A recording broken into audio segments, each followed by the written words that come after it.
기업의 절반 이상이 올해 총선과 대선이 예년보다 경제에 더 부정적인 영향을 미칠 것으로 내다봤습니다.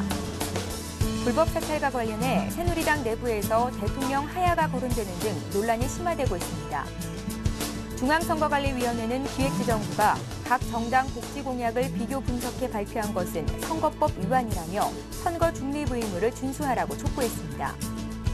올 1사분기 30대 그룹 총수 중 이건희 삼성전자 회장의 주식 평가액이 가장 많이 올랐고 최태원 SK그룹 회장은 반대로 나타났습니다.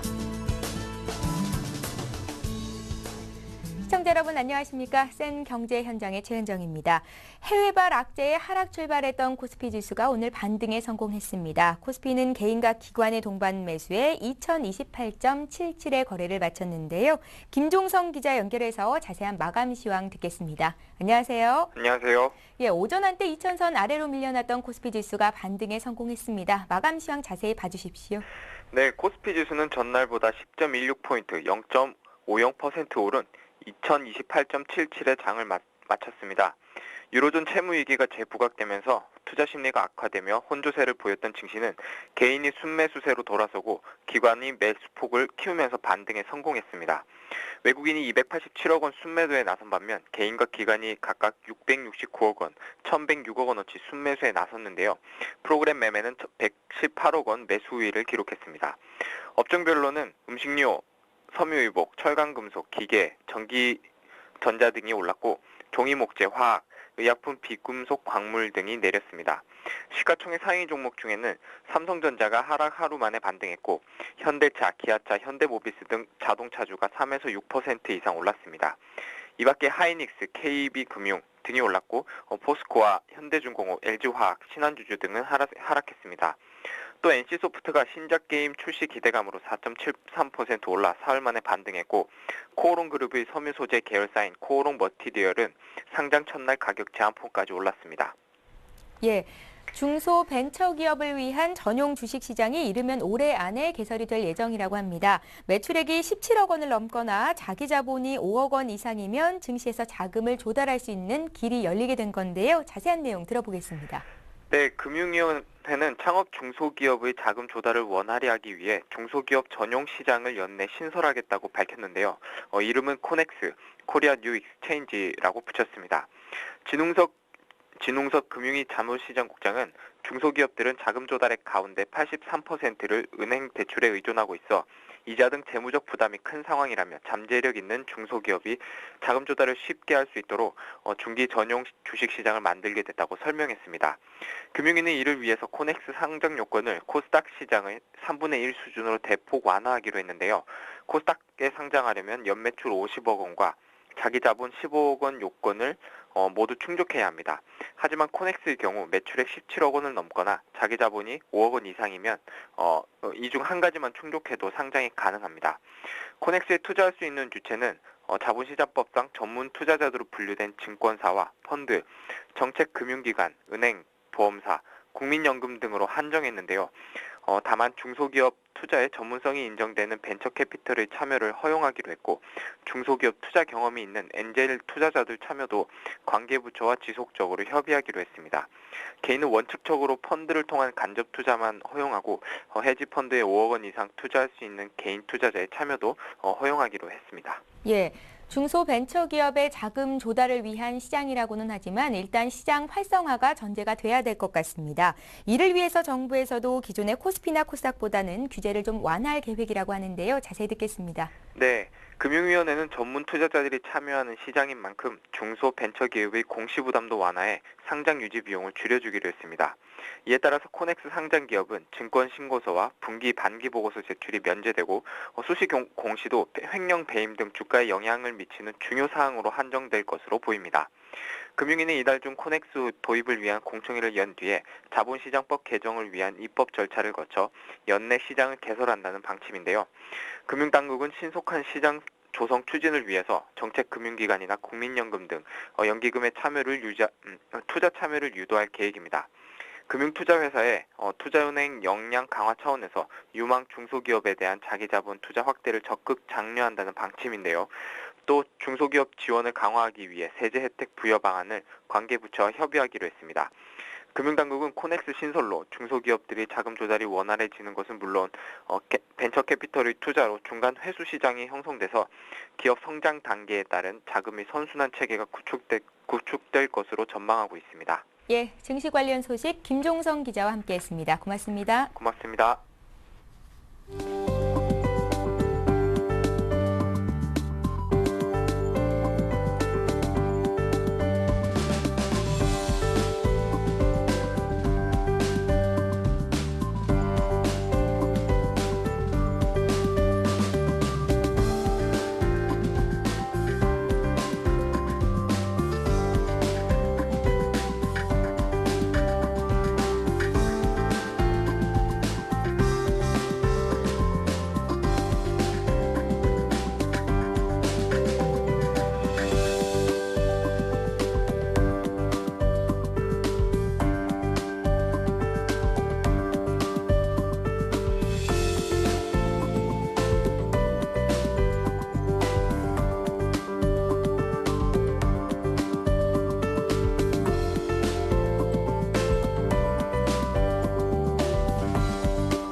오늘의 주요 뉴스입니다. 기업의 절반 이상이 올해 총선과 대선이 예년보다 경제에 더 부정적인 영향을 미칠 것으로 내다봤습니다. 대한상공회의소가 전국 300개 기업을 대상으로 선거에 대한 인식조사를 한 결과 올해 선거가 경제에 미치는 영향에 대해 56.2%가 예년보다 부정적이라고 답했습니다. 예년보다 긍정적이라는 전망은 31.5%, 크게 다르지 않다는 응답은 12.3%였습니다.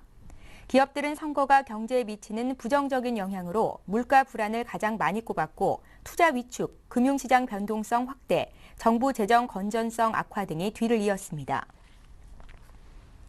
불법 사찰과 관련해 새누리당 내부에서 대통령 하야가 거론되는 등 논란이 심화되고 있습니다. 이상돈 새누리당 비상대책위원장은 이번 불법 사찰은 닉슨 대통령이 물러난 워터게이트 사건과 판박이라며 닉슨 대통령이 처음에 불법적인 것을 지시하진 않았지만 나중에 이를 알고 은폐를 보장한다고 협의했다가 물러났다고 말했습니다. 이 비대위원은 오늘 MBC 라디오 손석희의 시선집중에 출연해 대통령이 책임질 만한 일을 한 것이 있는지까지 밝혀지면 사과로 끝날 문제가 아니라고 밝혔습니다. 그는 직접적인 관련이 있는 것으로 나오면 하야까지 요구할 수 있다는 말로 들린다는 지적에 그런 해석이 가능하다며 우리 국민들이 사과 정도로 만족하겠느냐고 강조했습니다.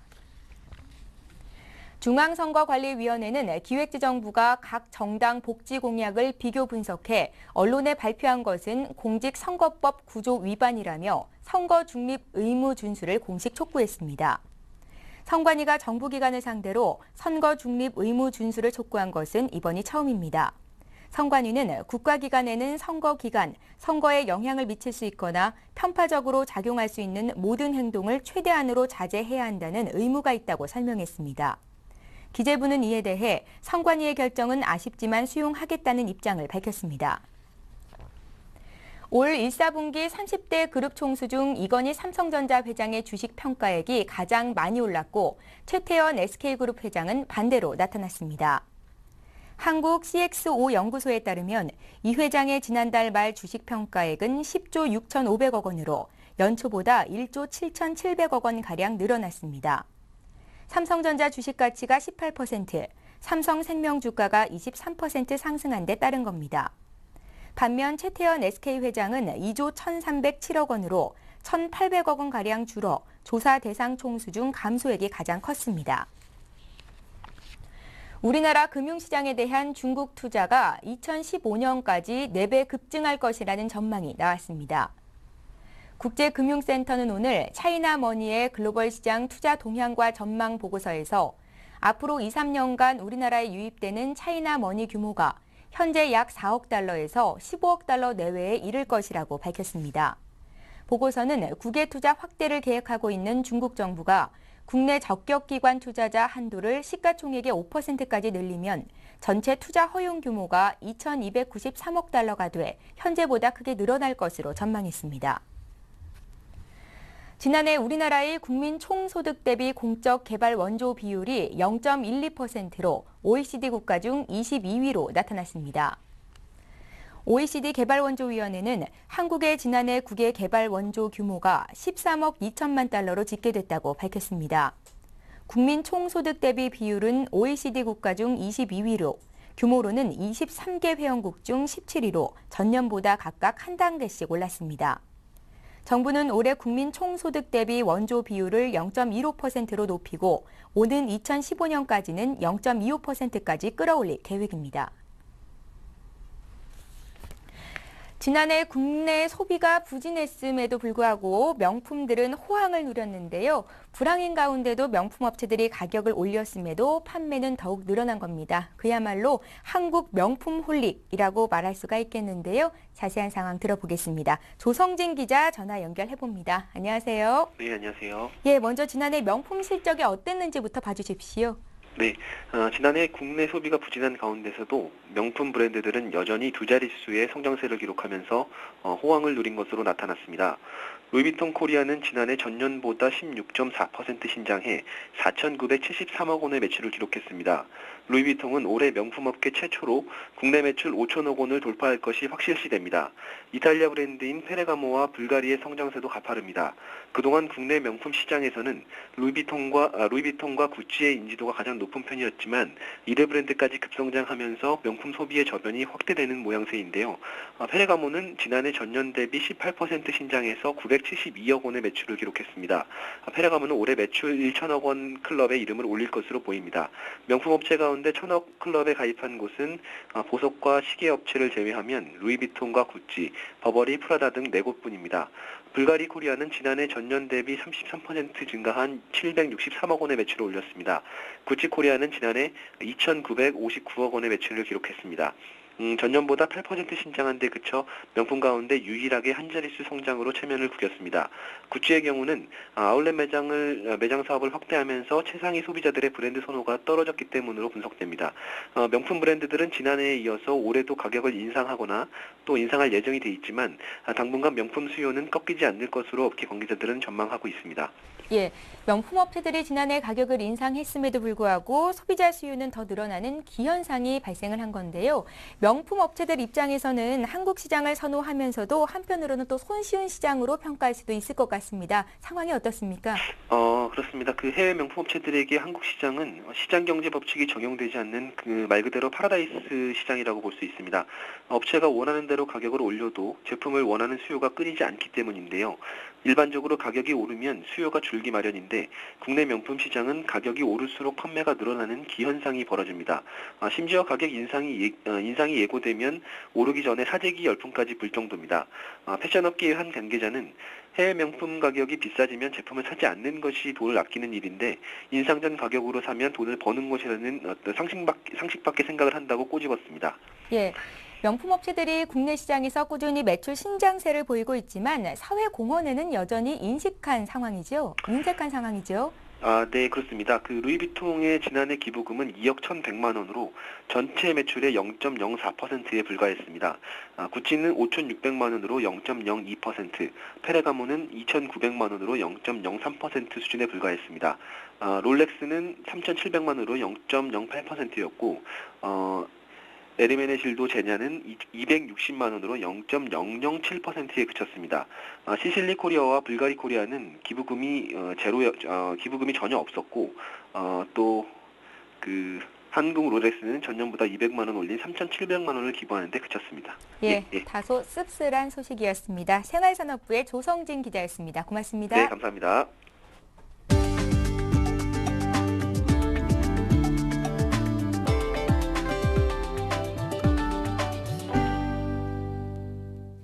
박용만 두산그룹 신임 회장은 앞으로 따뜻한 성과주의를 통해 두산 임직원들이 함께 공유할 수 있는 기업 문화를 만드는 데 주력하겠다고 밝혔습니다.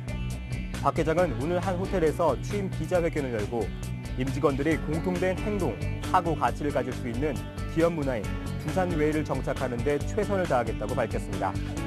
박 회장은 두산은 최근 10년간 직원 절반이 외국인인 다국적 기업으로 변신했다며 이제는 조직 전체를 관통하는 기업 문화 창달이 중요하며 평가보다는 육성과 개발에 방점을 두고 미래를 준비하는 기업 문화를 만들겠다고 강조했습니다.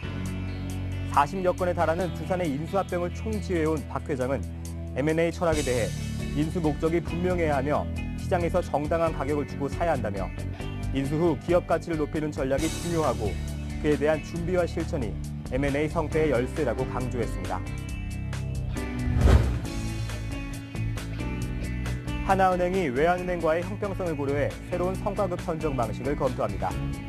김종준 하나은행장은 오늘 취임 기자회견을 열고 모두가 정당하게 보상받을 수 있는 제3의 임금체계나 새로운 성과급 산정 방식을 고려해 볼 수 있다고 밝혔습니다.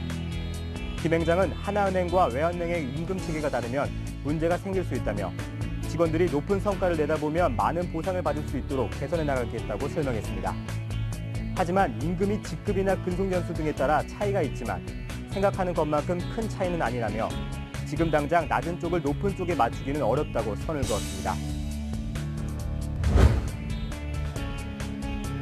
CJ제일제당이 설탕과 밀가루를 연중 기부하고 가격도 인하합니다. CJ제일제당은 설탕과 밀가루, 식용유, 고추장 등 기초식품으로 구성된 희망 나눔 선물 세트를 연간 5회에 걸쳐 독거노인과 소년소녀 가장 등 2만 2천여 가구에 전달합니다. 또 6일부터는 일반 소비자용으로 많이 판매되는 하얀 설탕 1kg과 3kg의 가격을 평균 3% 인하하기로 했습니다. 매일유업이 DHA가 첨가된 첫 두유 제품을 자진해서 회수하기로 했습니다.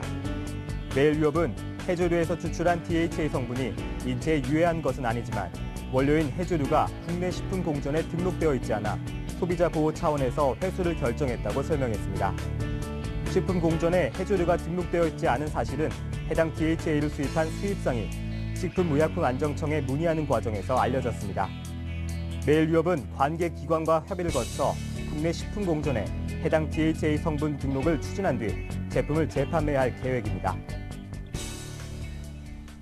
예, 오늘 생경제 현장은 여기까지입니다. 저희는 내일 이 시간에 다시 찾아오겠습니다. 고맙습니다.